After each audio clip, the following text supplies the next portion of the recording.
Welcome to Flat Earth Debate Live.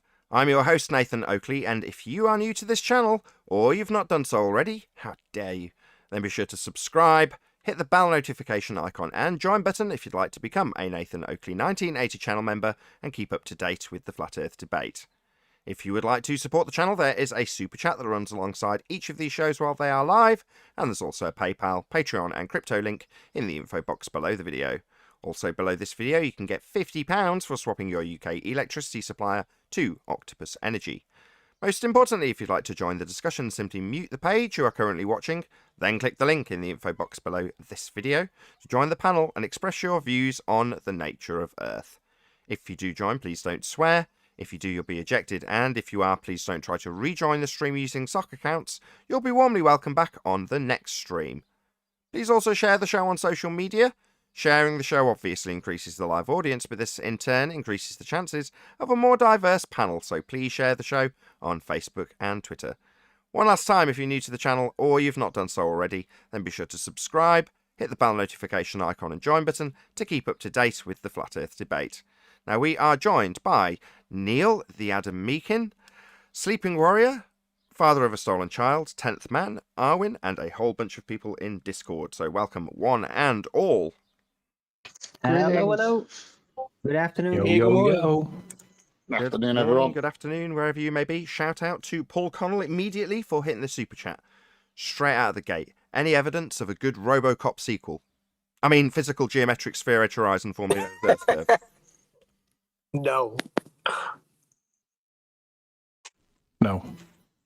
Robocop Only in the map. is the edge of a sphere. Only in the maths. Can't be measured, only calculated. Right, let's go to distance to the sun. Any evidence thereof? Well, they say it's 93 million miles away, so obviously they have a distance, Nathan. What's wrong with you? Didn't you go to school? You need half of that. Let's stick with the sun for a second. No proof of the distance. So, do you want to lead us in? But there is a ring of fire. Well, that's what I was trying to lead you in with, Harp. Do you want to tell us about what's presented on screen now? So this is the Cambridge University bit that you sent us. If you want to tell us what's on screen. I know you can't see it as well. Yeah, I can see it if I just flip over. Yeah, I see it. Yeah, that is the ring of fire that nobody could find for me, that I finally found on my own. And I told people yesterday I had a playlist of 67 videos. Nobody was willing, I guess, to go through that, because they're all lazy. So they were waiting for me to just show them, I guess. Yeah, it happened. There it is. So that's the video? Yes, the video on screen now, claimed to be live, although obviously not, was from July. What are we in? What, is it June? July? June 10th, 2021.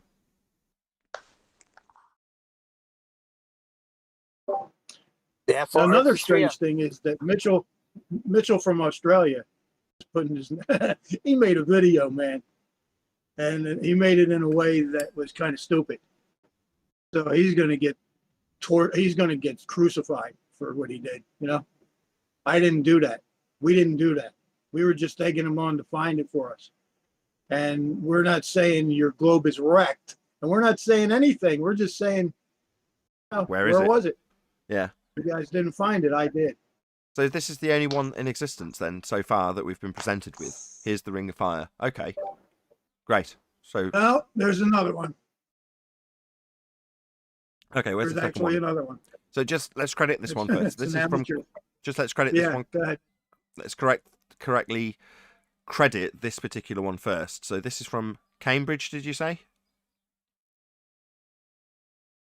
That's from the University of Cambridge. I believe they had 4 cameras set up, and one of them was in northern Canada. They've got a Canada camera. So Perfect. NASA couldn't do that, but Cambridge did so. Okay. We'll go through what is required to assert this as globe proof afterwards, but you said there's a second one. Who's the second one from? I'm going to have to look through the playlist, but it's 67 videos.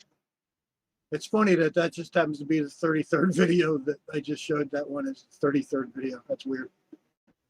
But I The Masons. If you post it in Discord again, I'll pull it up when you stick it there.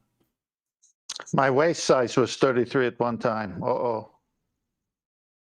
Okay, so we asked for it, we got it. Wonderful. We'll see if we can get the other one up on screen, and then I'll go through. No, I asked for it, and then I had to find it on my own. What do you mean we got it? I found it on my own. Nobody helped me. Well done. Welcome Mark. to Well Flat done. Earth. That's, if you want something doing, do it yourself. Indeed. Can I just ask, are we accepting the evidence that you found as credible and like verifiable evidence of the claim? That's what I'm wondering. I'm wondering the same thing. We'll go That's through why that. I said We'll go through that when everyone's got There- out what they want to say about the eclipse, Anthony. the thing is, their ring of fire was 45 seconds. The claimed ring of fire from the airplane was 4.5 minutes. So I don't know where they were as opposed to the airplane, but the airplane guy with that article took that part of the article completely out. The picture and the thing that said that they were in it 30 minutes and 4.5 minutes. They took that part of the article out. So it still is kind of fishy in my mind, but I don't know. Okay, I just saw Adam scroll through the second video and I didn't see a full eclipse in it, but there we go. Why is it fishy? I could certainly see it. There's nothing fishy It's not about the it. second video yet. It's still the first one. I've only Oh, got okay. the one Sorry. link. It's just, I think, a few different cameras, but this is the others don't appear to be showing totality at all. This one, as it transition, look, if you look at the bottom. Can I press play or? Sure, but only one of the cameras Yeah, was in Canada, so only one it's would get the just that one. totality. You watch it come through. Look. Bring it back. I'll bring it back to there. Look, you can watch it transition. Okay, did you want to add anything else, Harp?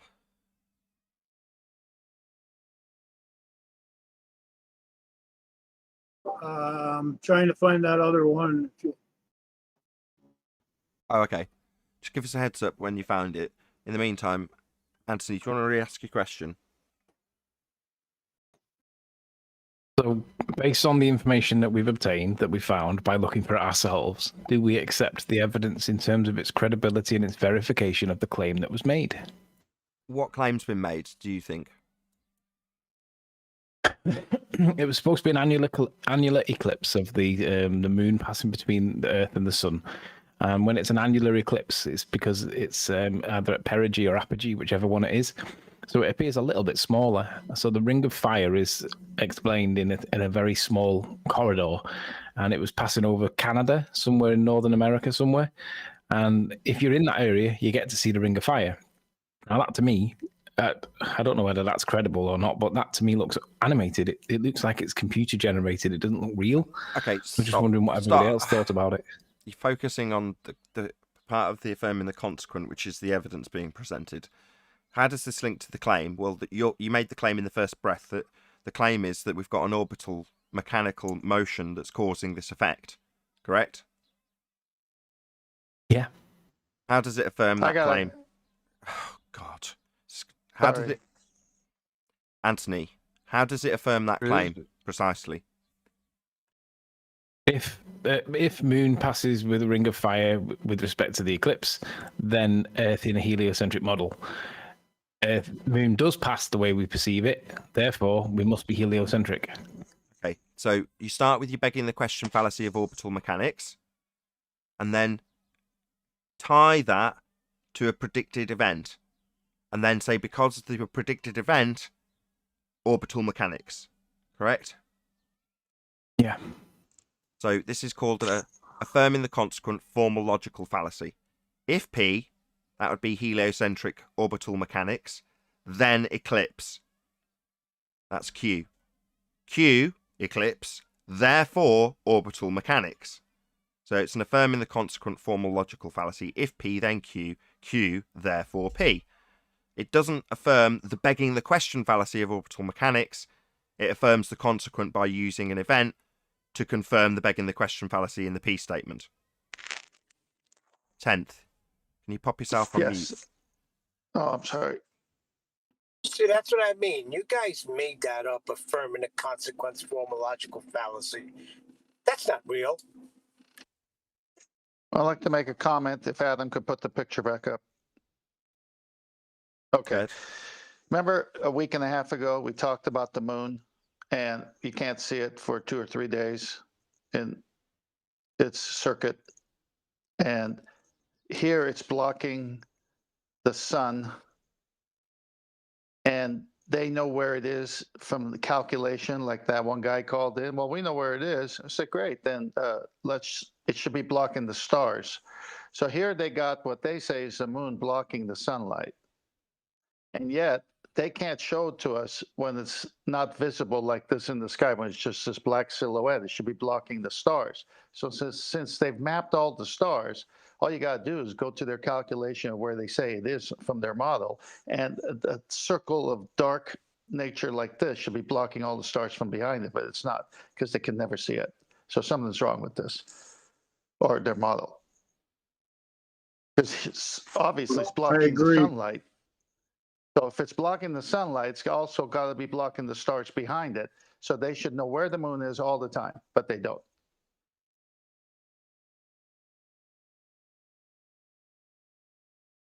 Not if they're trying to work at the really is level. I'm going to shout out a couple of super chats. So shout out to Godzilla37, just a second super chat. And then immediately after, second super chat from Retro Bill. Third one wins a brand new Buick. You were the third one, Retro Bill, just by coincidence. But thank you very much indeed, both of you, for the super chats, Retro Bill and Godzilla37. Thank you very much. Can you stop trolling on the super chats, please? Stop interrupting with super chats.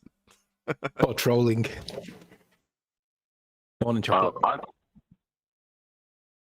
Yeah, I suppose that is trolling. There will be no new Buick.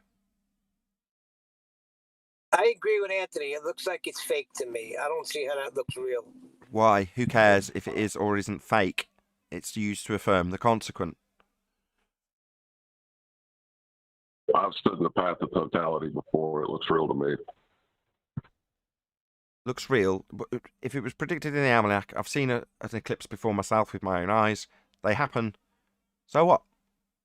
Doesn't prove a sphere unless you affirm the consequent, beg the question of orbital mechanics. And there's Saros. So it's admitted that they use that. NASA admits that. And there's also a calculator that you can get. I believe it's from 2500 BC, 3500 AD, eclipses. I haven't got it yet. I was having problems downloading it. But yeah, it looks real to me. I've seen not a full eclipse, not a total eclipse, but I've seen an eclipse and I filmed it. And it's really weird when you do it amateur style, because when you do it amateur style, you don't have that perfect circle all the time. All I did was I filmed it through a pair of sunglasses. It was crazy. It was crazy looking. I'll have to make a video. But yeah, I believe it's real.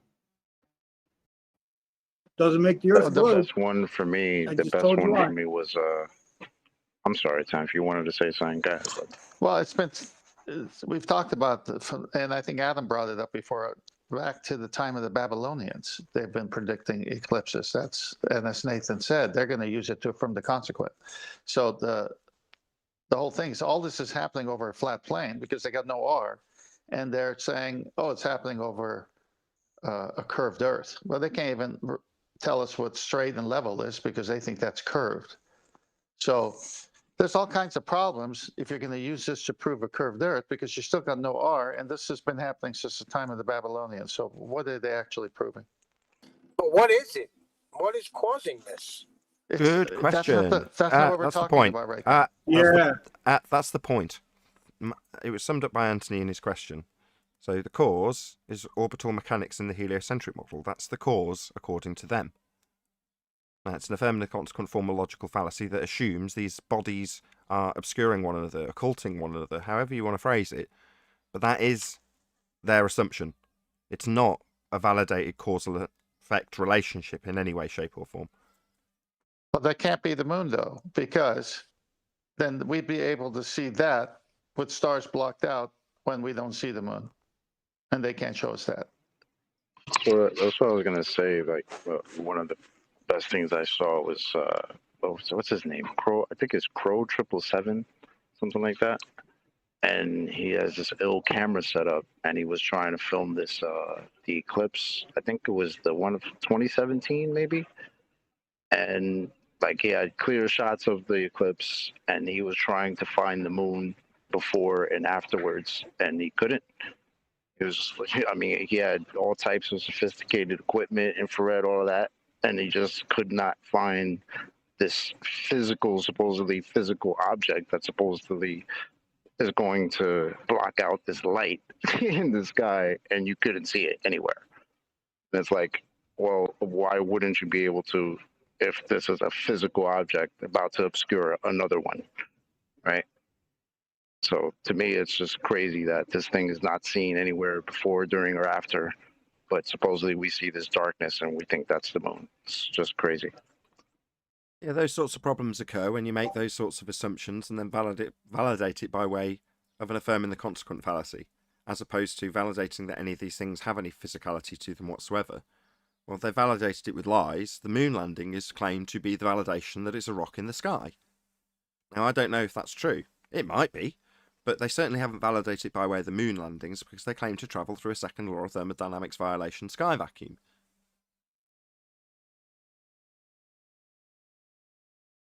It could be that the sun is a projection, right? Could be 101 and then different God's things. putting his hand over the projection screen. Could be. Could be. Any evidence that we can have gas pressure without a container? That's a negative. My Coke can says differently. See, that gas pressure is a negative, and that's the thing that stumps my children all the time, because they understand that and they can't get around that. But sounds to go open a Coke. Chocolate. No, they don't. Chocolate. If you were a science teacher, you'd surprise the students with a pop quiz. I should have known I was coming. No, but that's the question that they really understand, and they scratch their heads because they understand that. So leave it at that. In the meantime, Yeah, hope that from maybe someday Australia. they can build that bridge and connect those dots. You know, because if they understand why a Coke can is sold completely vacuum sealed, and that when you open it, it's always going to go flat, well, then you understand at its basic level what the second law of thermodynamics is. So why would you not be able to apply that to your reality? Oh, is it because you've been fed this other story that's taken over your mind? I mean, that's what it is. Go on, Harp. What In the did you want to meantime, add? I'm going to have to put this video in Mitchell's comment section.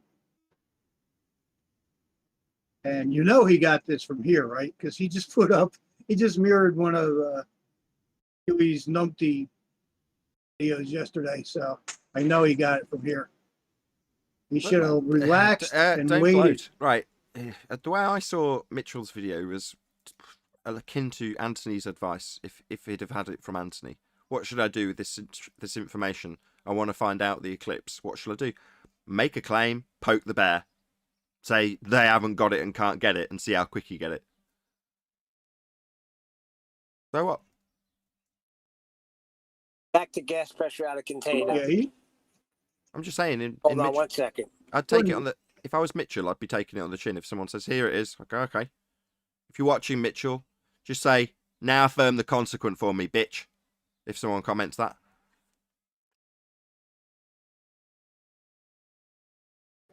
Yeah, I don't know if you've gone in and seen how he's defending this.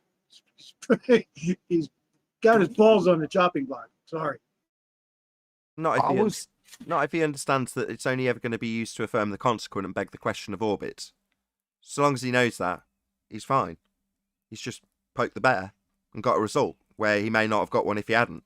It's far easier, and I'll testify to this, because I'm lazy. One of the first videos I put out was satellites aren't real, they don't exist.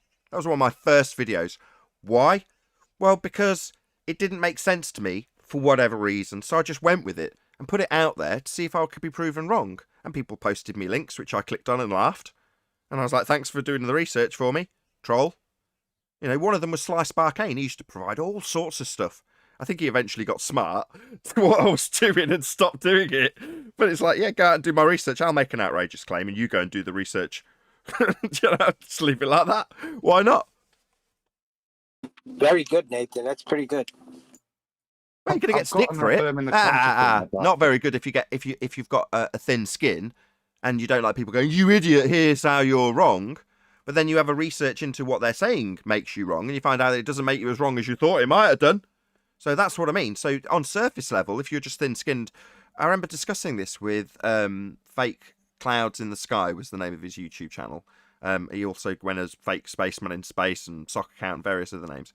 But he was saying that when he first did exactly the same thing, he'd get those people trolls posting links to things that he'd claimed didn't exist, and he'd be quite nervous to click on them at first. But then he'd click on them and realise how nonsensical the stuff that they actually posted was. But at first, there was a bit of, oh dear, am I going to get proven wrong? In other words, nobody wants to be proven wrong, right? There's a certain pride element. We see it here from the other side most of the time. But this is what I'm describing is what I did when I first entered this arena. Anthony, to this day, still encourages people to do precisely that. Put it out as a claim, poke the bear. Far quicker.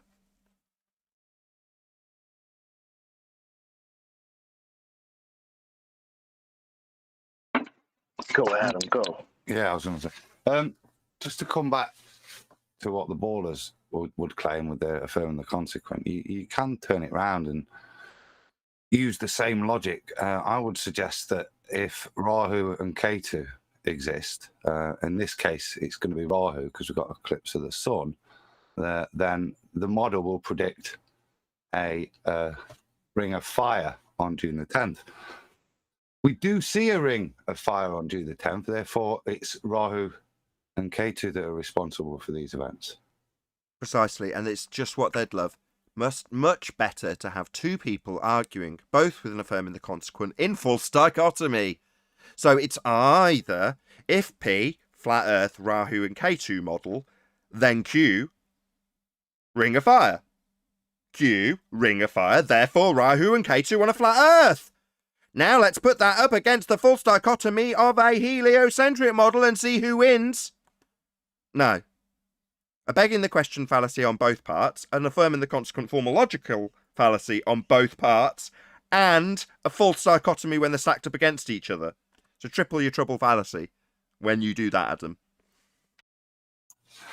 Adam, you forgot to say, prove me wrong at the end of that. That's what you got to say. I didn't have my baller head on, to be fair. I was just pointing out that It's all right. as Nathan highlighted there, and that's why I started with another false dichotomy, would be to view it from that point. You could argue some of the intricacies of the two models, but again, you'd be arguing models, wouldn't you? Yeah. So is it safe to say we don't know what causes this eclipse? No, but there's a causal assertion made by the heliocentric model. And if it's a causal assertion, you can put it through the method of science. Oh, right. So the effect, ring of fire, is caused by moon getting in the way of the sun. That sounds very much like a cause and effect relationship to me now, doesn't it? But how are you going to science that? Not my problem. I'm not making the claim.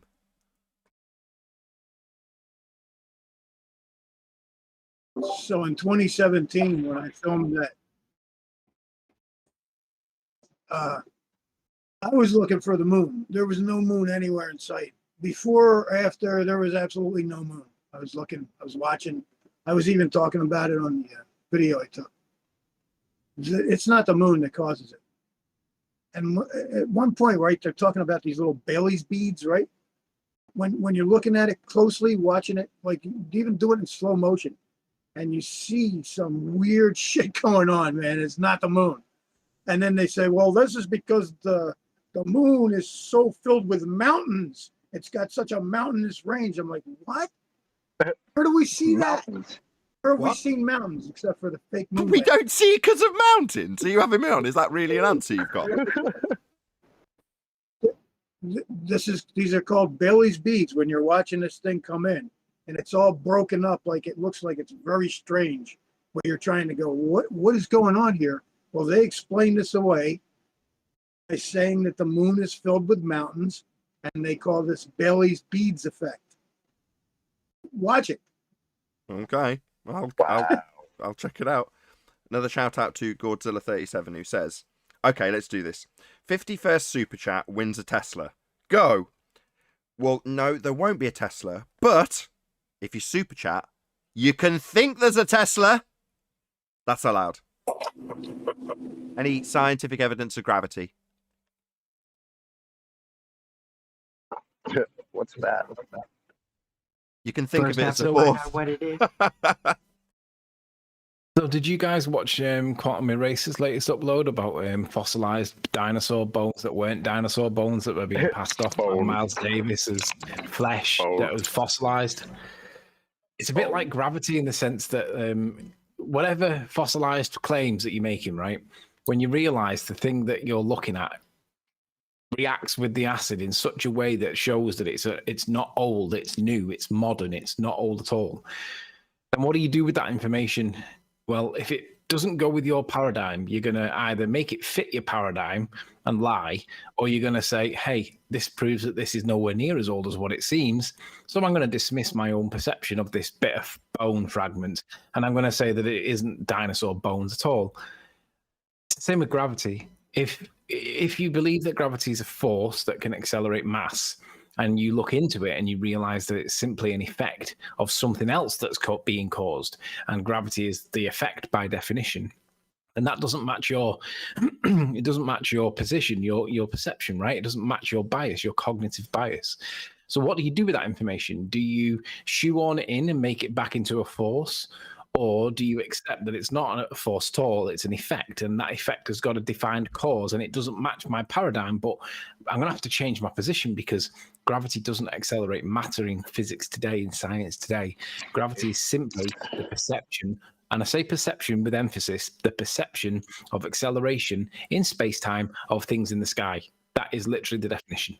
So don't be like Miles Davis and shoehorn it in. Actually accept the definition, because these words have got meaning. Can you back off your mic Just a bit? to, Hold on. could I? You can. Just 1 second. Good. Can you back off your mic like 3 inches and turn your line down? You're just 10 times louder than everyone, Anthony. Go ahead, Chocolate. I was gonna say, talking about that little numpty clip, right? My favorite parts. There were 2 parts that were my favorite with that, right? Besides all the nonsense from Miles, the Liar Davis, and all the other clowns, right? My favorite parts were actually from the 60 Minutes interview when the lady was talking to Mary Schweitzer, and how when she's supposedly found this quote unquote soft tissue, that she was nervous because it wasn't supposed to be what that was, but she was nervous to tell her boss, right? And so that's the first thing that I found funny. And then second was the reaction that the lady was like, oh shit, they got attacked. But I thought this was supposed to be science. You missed a bit. That wasn't her first reaction. Her first reaction was to say, this can't be correct, retest it. Right. But what I'm saying is, like, she, after her retesting, and then she presented it to her boss, and then now, like, I think it was Leslie Stahl, said that they got attacked because of their findings. And it's like, wait a minute, this is supposed to be science. Why are y'all bringing feelings into it? Why are you attacking? Shouldn't you be happy to find new information? Like, what? it's crazy. You're just that makes me think. kind of reacting in the way makes me that think. a baller does, isn't she? We see too far. Exactly. Is her initial response? Yep. Exactly. Hold on, go ahead. Yeah, Paul. and the other thing is, if you do find information that doesn't support your narrative, and you're nervous about it, then you've got reason to be nervous, because if you're going to present it as new evidence, you're going to have to be right, because otherwise you're going to get attacked.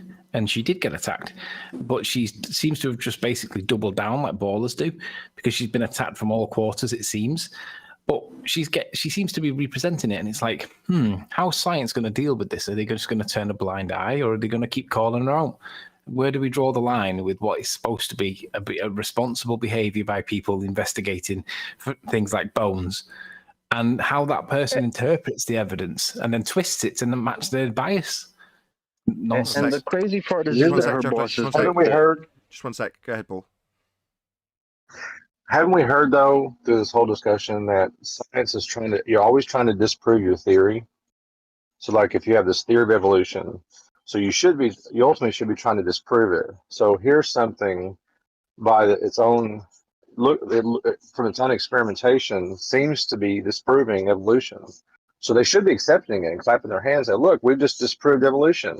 Haven't we heard that before? No, that's just Science disproves things? that's their argument against actual science when they're confronted with the fact that they're actually using pseudoscience. They say science doesn't prove anything, it only disproves things. So that's got several layers that I've now got to cover. So no, the reason you would say you disprove things in science is a misapprehension about what science actually achieves.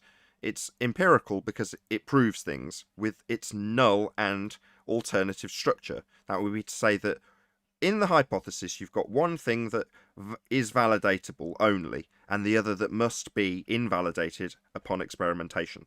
So you have if A then B and if A not B. Those two things being mutually exclusive. You can't have both at the end of the test. One or other only. Therefore one or other only will be proven at the end of an experiment. That would be a test. A scientific test. Now, they hijack science and use pseudoscience with scientific vernacular to give you the impression that they've got empirical validity. And when you call them on it, they say science doesn't prove anything. Complete lie, complete misapprehension. And in their defense of their pseudoscience, which you're then utilizing against them, they should be what? Disproving it and therefore embracing it? No.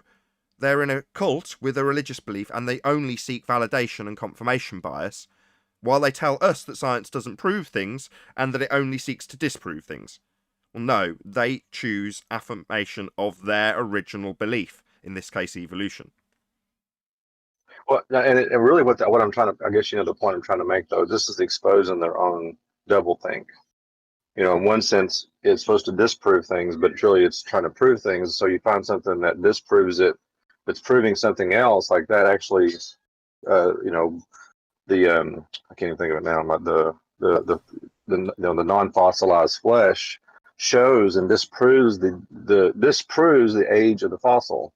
It disproves it has to. That's not how they treat it, though, is it, Paul? It's not how they approach it. They look at it and go, "Oh my goodness, there must be some amazing mystical mechanism that preserves soft tissue for 65 million years." Just like, oh dear, Einstein's gravity doesn't work, there must be a thing called dark matter to fill the gap.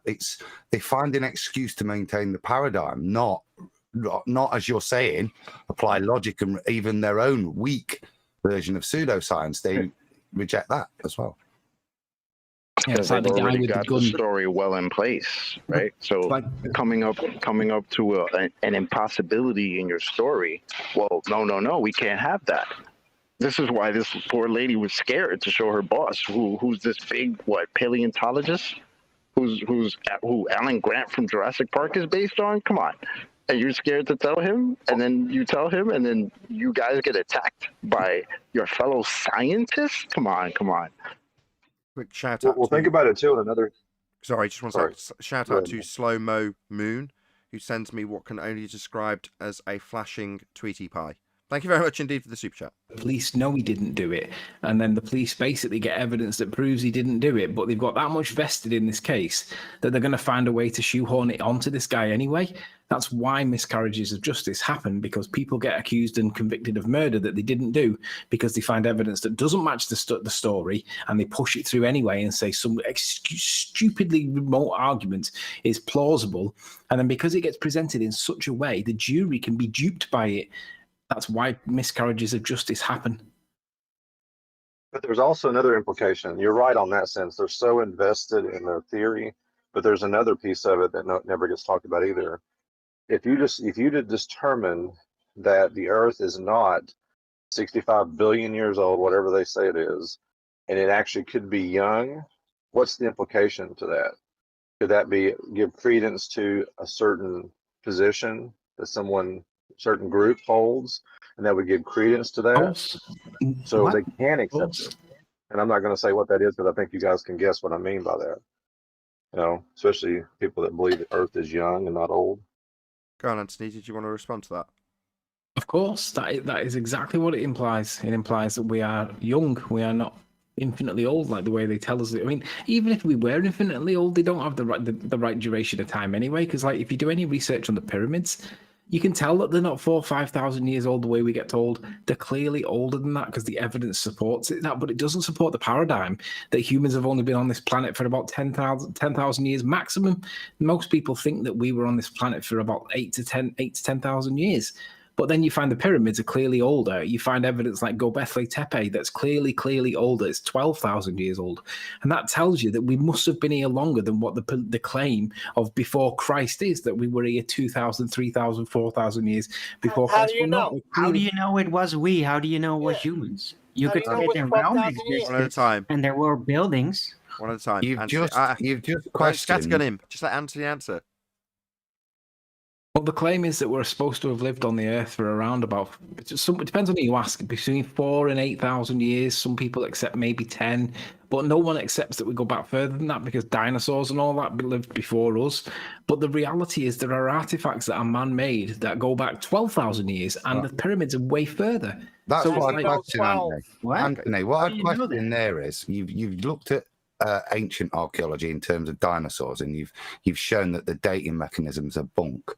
Why are you putting any faith in the ones that 8 to 10,000? Where's Exactly. where's actually the validation there? You can. Hold on, let him answer. I'm Hold looking on, something hold on, last hold night on. that's Hello, suggesting. Adam. Hold on. You can't just throw it out there and not let him answer. He might have an answer. No, that Well, was summarising the point. I'm not aging like the pyramids based on the aging of fossils or rocks. I'm not doing it with that method. I'm looking at other ways to validate the claim that maybe the pyramids are significantly older. Just look into the Sphinx and how they age the Sphinx, and look how geology ages the Sphinx with don't do regards that. to its Just tell us. measuring devices. No. compared to Stop. other people. why don't we Hello, move stop. thing? Hold on. Don't tell us to look into how they dated the Sphinx. Just tell us. Well, the pyramids are believed to be at least 40,000 years, not 6. Stop. Stop. not Don't a start. very Stop. long Hello. Don't start by telling us what is believed. How did they date it? Do you know? I do know, yeah. So if you look at the Sphinx has got a different face on it now. Most people accept that it's got a different face on it now to what it had originally because it's disproportionately small and it's been recarved or re-chiseled or re-whatevered. And the argument then is, well, how old is it? So what the claim is that the Sphinx was lined up with, like this, the claim of the pyramids is lined up to Orion's belt. The Sphinx is supposed to be lined up to Leo, but Leo, the constellation Leo, because it looks like a lion, is supposed to timestamp where the pyramids were, when the pyramids were made. So if that's true, then it makes sense that it couldn't have been the last great year of 24,000 years because that was an ice age. So they couldn't have made it then. So it's either of our realm now or What the hell are you talking about? Hold on, Anthony. How is this Yeah, hold dating? on. Hello. Can you detect the slight outrage from the rest of your panelists in this regard? Yeah. Can you detect that? yeah. But we have the object, right? It exists. And the query is, who made it and how old is it? Yeah, you're And not the answering only- the question. Not Let at me all. answer the question. How did they date it? By sizing up how much natural deterioration happened. Like the wind No. scrubbed it out. Yes, that's the dating method. The only one they applied to it. No, yes. it's not the only one they've Yes, applied it to. is. Yes, It it isn't. is. Well, let him tell us. Yes, You've it the is. claim Hold that Turing on. used to be our. Go on, You heard Anthony. the claim that Thuban used to be the North Star, right? 24,000 years ago, it wasn't Polaris, it was a star called Thuban. Well, 24,000 years before Thuban, it was some other star. And if that was the position 40,000 years ago, then it means that there was a different astrological sky in the night sky according to astronomy. And because That's astronomy a really claims... nice presupposition, but that's Yeah, not how totally. they date it. That's how they might model it based on astronomy. Yeah, Yeah, sorry. Not dating. the problem is, Dating as they Adam- do Okay, with the material. Anthony, you're gonna have to let other people get. You're gonna have to let other people get through their objections, which I totally agree with. Go ahead, Adam. As Adam says, that geology for Anthony, we've heard about the location based on the stars 40,000 years ago. We heard it twice. Go ahead, Alwyn. I just wanted to say, look, I get it. I've been there. I was very interested in that. But the actual dating methods, is very narrow. There's only so many things you can do. And what they used on the Sphinx and to suggest it's older than the pyramids is looking about the amount of deterioration by natural causes due to weather over the ages. Okay, How much okay, wearing thank you. down it happened. Okay. And the Sphinx. Okay, thank you. Hello. Hello. We heard that twice. Thank you. Okay, Adam, did you want to add something?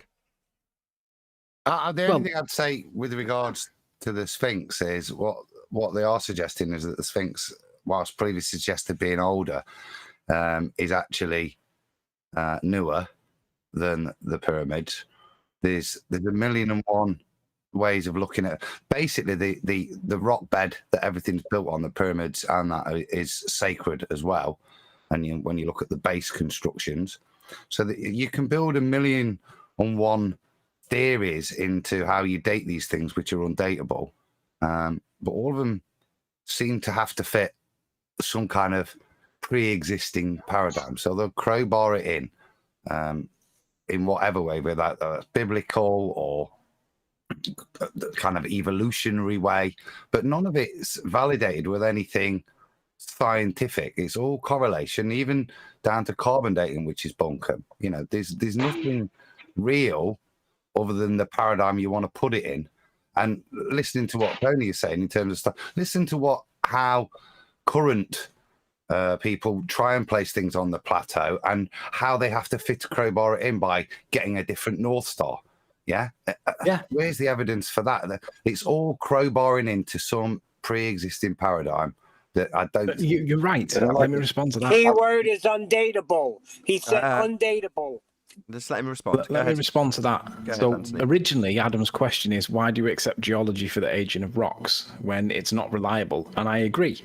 So the question then is, well, if you accept that as unreliable, which I do, if you accept that, then you've got to look at what is the alternative way to try and date this stuff. Do you? Now, the simple fact is, the main material that those monuments are made out of is sandstone. It's one of the most erosion-prone things that you can make anything out of. And it's not something that you would make a long-standing artifact that would stand through antiquity, because it's not, you'd make it out of bronze or something similar. But sandstone is very weather bad. It's bad for weathering, right? So when Arwin was saying, well, if the only way to date this is through erosion, well, that's totally not reliable, because you wouldn't date anything that's made out of sandstone using weathering techniques, because it's so susceptible to the weather damage. And the weather damage is on. Then you'd have to know, Tony, wouldn't you? You'd have to. Just let me deal with this. You'd have to then know what date the cover stones, the limestone cover stones, are taken off to pre-calculate the rate of supposed erosion you're looking at based on where you don't know how the erosion works. Yeah, it's bunkum. It's undateable by the methods we're doing. Yeah. So let me finish. So when Arwin suggested that erosion was the way they date it, well, when you look into the sandstone that they're made of, they're not actually sandstone. They're a composite. They were made, right? These sandstones weren't chipped out with little flint rocks the way we're told. They were poured like concrete. So whatever it is that they're made of, it's going way against the erosion rules that relate to sandstone. So they've got to be something else. So it's a sandstone derivative, but it's not normal sandstone. So then the question is, so it predates the ability for sandstone to erode naturally, because it's still there and it's still sharp edged, right? So there's something else going on. So or it just is less susceptible to erosion, and then it lasts longer. You can test this. If somebody's rumpling both of you. Go ahead, whoever So it is. it I'll get has that been second, tested. Anthony. Hold on. Conversation becomes unlistenable when someone clearly wants to get a word in. We'll just mutter through the top of you. Who is it that's trying to get a word in? It's Paul. There's ahead, another Paul. problem with erosion because you could have a natural disaster of some kind that could maybe give you the appearance of erosion, maybe water damage of some kind, or maybe a flood of some kind that may give it appearance of massive amounts of erosion, which may have happened over a shorter period of time. So you can't even use erosion as your standard for determining the age of something.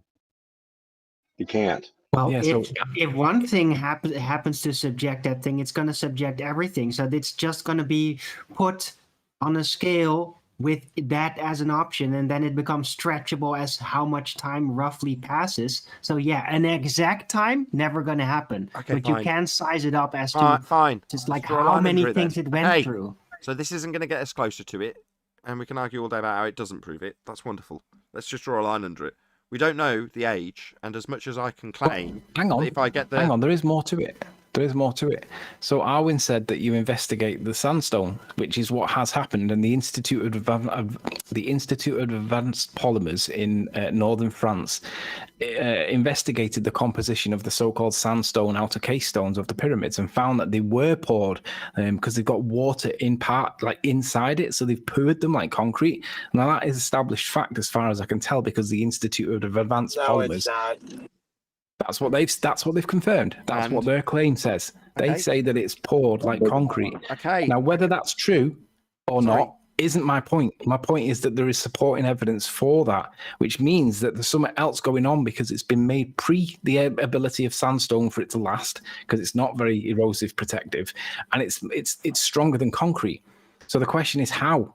So that's why I'm saying it's a lot older than what it appears, because if it was just sandstone, it wouldn't still exist with all the erosive desert weathers and all that, because it'd just die.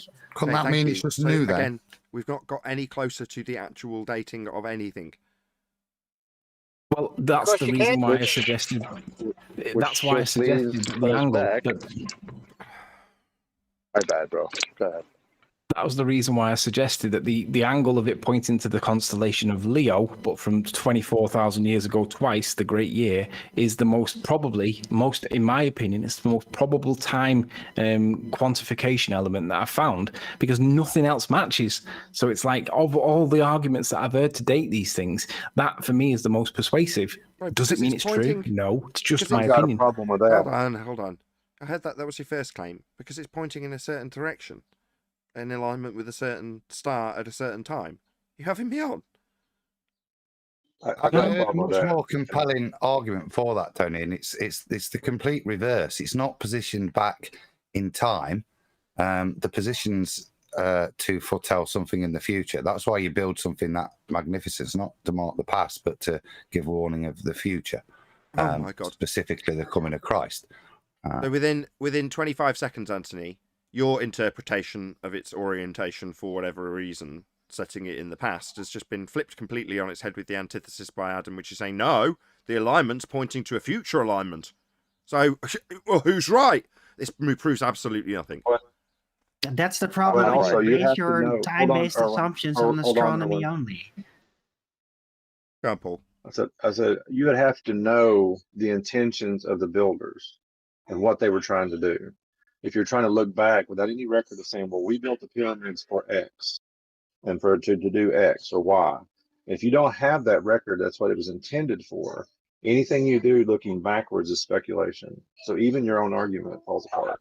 It does Unless correlate. you know the intentions of the that builder. said, we have got very strong documentation for the architecture and foundation stones pointing to Casio Nomad 3 for Grayskull, and that alignment's been pretty heavily documented. So, So But- great. Didn't this argument all start with dinosaur bone dating? I don't even know how. Yeah, I was going to bring it pyramids. out. Let's- I was you were gonna gonna- hold bring it on. back to that. go on, Chocolate. Go ahead.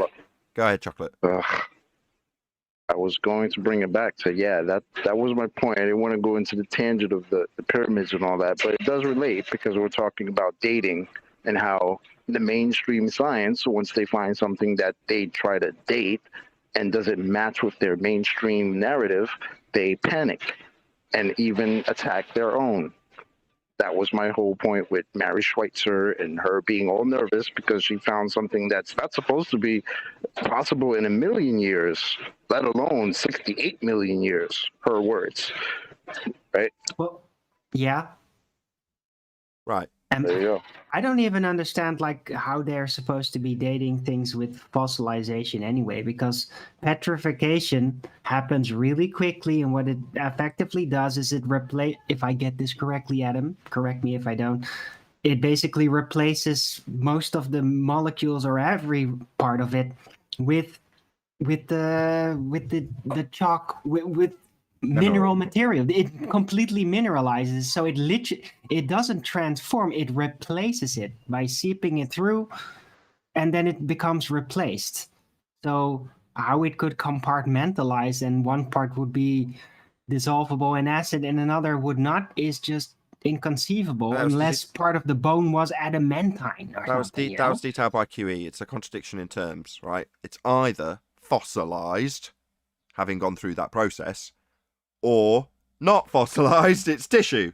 It's either a bone or a fossil. Bone. Bone? You know how they Right. fossils? And Bone. and how would and even if it was like partially fossilized, how would the soft tissue not fossilize while the rest of the non-soft, the hard tissue would? How does that work? I can't even imagine how that can work. I think the soft tissue is the first thing to fossilize because it's soft. I'm more keen to focus on chocolate to say that, you know, once this is exposed, you've then got to go to your boss and worry about how it doesn't match the paradigm. That's what you do if you're in a religion. That's not what you do if you're trying to further the understanding of what you've got to study. Then you've not got any concern. You just do your test and publish your results. That's it. Why would there be any concern? Well, because there's a whole narrative and paradigm that hangs on it being what they said it would be, and when it's not, that's a big problem. Well, problem for who? Well, for the people who believe in evolution, that's who. It's not a problem, it's just a problem for people with a religious belief. Exactly. You guys know how they That's why when I fossils? heard her say how nervous she was to show her, I was like, wait, what? You're not supposed to be nervous. If anything, you should be excited to go show your boss, look what I discovered. This is not possible. This is crazy. Instead, you're scared. Why? Because you're going to get attacked by the rest of your mainstream narrative? That's ridiculous. Yeah, man. She That's was you guys just science, excited. pseudoscience, man. She was just as excited as the astronauts coming back from the moon landing, man. Exactly. Have you guys ever heard of how they date the fossil?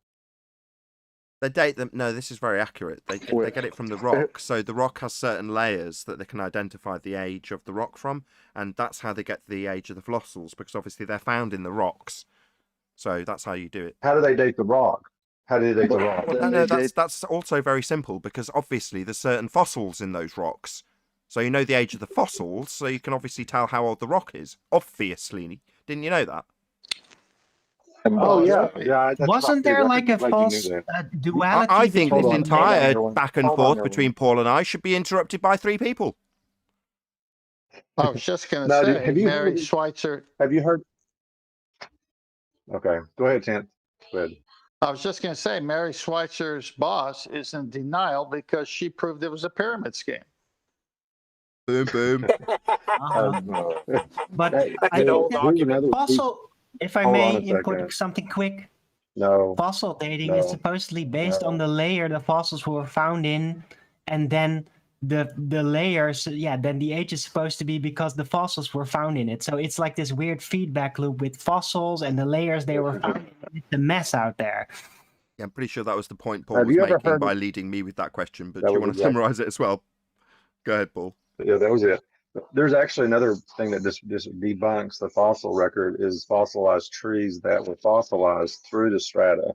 I forget what I forget what they're called, but they're instead of fossilized like laying down, they're actually fossilized standing up, and they cut through all the strata, which means a tree would have to be, the whole tree would have to be fossilized all at once, which means that even their dating methods shows that that's an error. So you can't even use the strata as a means to date something, because if you get a tree cutting through the strata, It debunks the whole thing. You know, how can you do it? Well, how does fossilization work? It has to be covered up, prevented from the water, everything oxygenating, cut off. So it has to be buried. And those trees you're talking about, they were actually root up found everywhere. So Well, they and were all buried fossils, and now, then here, let me fossilized. give you something else.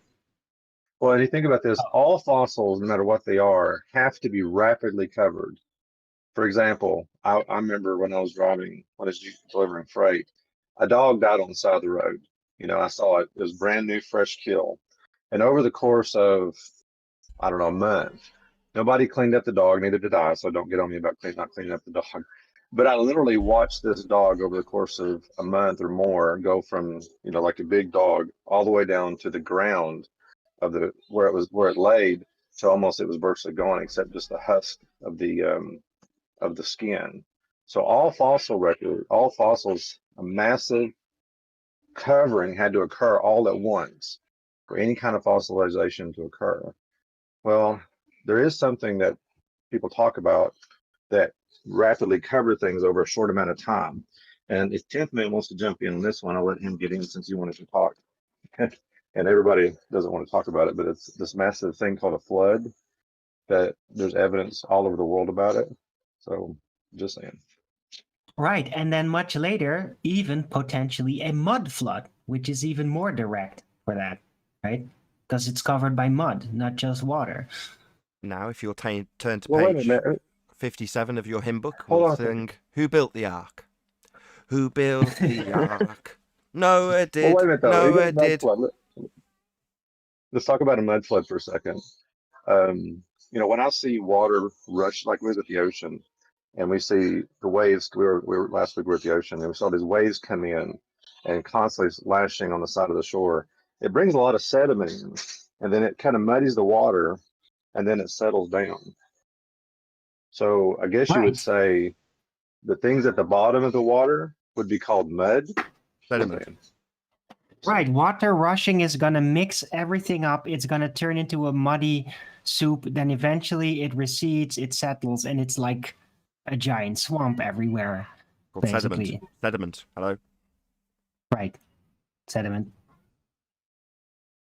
So you're saying the mud flood that's claimed by people who have history hoax channels and talk about Tartaria is actually the sediment from an actual flood that's just settled on the bottom before the water's receded. That's what you're postulating. Mainly because that's the story and narrative in the Bible. Me? No. No, I'm not you. saying there's Bloody hellfire. Not you, me. But I mean, we have evidence of that thing happening. Like Mount St. Helens, when it erupted, it actually moved the whole lake, and it literally fossilized. The trees got knocked down and fell down, and sediment fell and buried these trees, just like you were saying in the water. Not sediment. I'm just saying this is no. Pyroclastic flows, not sediment. I guess you didn't hear the part where I said that actually moved the lake. I know what you're saying about pyroclastic cloud, but this was actually where a lake was moved during Mount St. Helens. Okay, no, I didn't catch that bit. No, sorry. My bad. Yeah. That's okay. Continue. So you're saying that the lake, when moved by the pyroclastic flows or by the eruption itself or whatever, or the eruption or the earthquake or whatever, the ground shaking, moved the water, and that exact effect happened that we're describing with sediment from a great flood. Is that what you're saying? Yeah, very simple. You could almost say it was a miniature flood, a miniature type of flood, because it fossilized trees, animals were fossilized. Everything underneath this lake was just like you would potentially predict. Gotcha. So, in this lake. Gotcha. So you're saying this effect is almost like flash freezing as opposed to a very long geological effect that they describe in fossilization. It could be something that happens very quickly. Exactly. And that's what I'm saying. The fossilization for something to occur has to be rapidly covered. Has to be. Because if you let it, like a tree, if you see a tree fall in a forest, over time the tree decays. When you come back 20 or 2 years later, eventually the tree is going to be gone because it's going to be rotted away back into the ground. So if you're going to get it fossilized, it has to be covered with dirt very rapidly. It has to be very rapid. Right. with that, I'm going to say if you are watching this on either Nathan Oakley 1980 or Nathan Oakley Premiering streams, then stay tuned, as there will be an after show to follow. Unfortunately, if you are watching this live, this is where we bid you farewell. So a huge, massive, enormous thank you to all of you who smashed the super chat. I think someone else actually smashed the super chat. I'm doing this outro, so let's just have a quick read of that. So shout out to Roy Stimaz. Hopefully I've said your name correctly. Can you validate how fossils are made?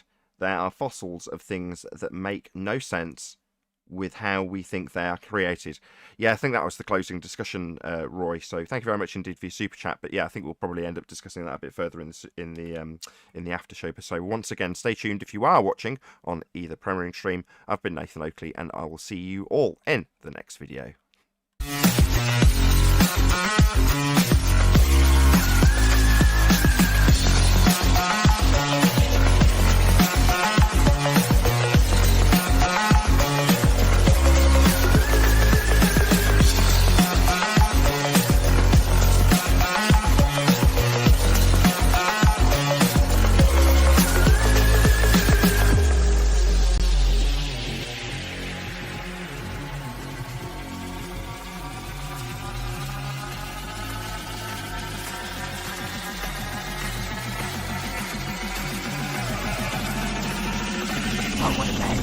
What a lovely day!